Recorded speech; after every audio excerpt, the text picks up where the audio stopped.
Tanuló napló. A Nyírt ki ezt a naplót akció Amerikából indult, és maga az írónő javasolja, hogy tegyék tönkre a könyvet, amit a fiatalok meg is tesznek.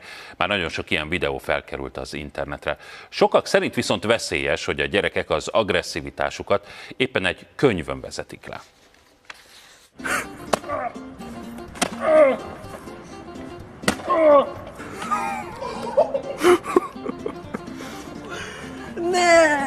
Oldalakat tépnek ki belőle, kávéval öntik le, vagy éppen megtapossák a naplójukat a kamaszok.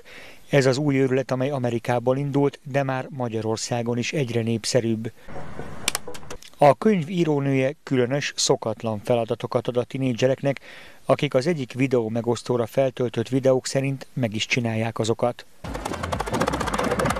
Nem biztos, hogy ez a legjobb megoldás arra, hogy a kamaszok leküzdjék a feszültségeiket, ezt mondta a tényeknek több szülő is. Nem vagyok meggyőződve arról, hogy ez valóban jó a gyerekeknek, illetve nem biztos, hogy én megtenném ezt a könyvekkel.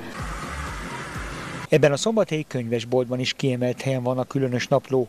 Az eladó azt mondja, sokan veszik. Megoszlik a szülők véleménye, van, aki nagyon szereti, mert hogy kreatív, van, aki nem annyira, de a legtöbb szülő nem ismeri, inkább ezt az iskolákba a fiatalok egymás közt szájról szájra terjed. Szinte nem beszéltünk olyan fiatallal, aki ne hallott volna a könyvről.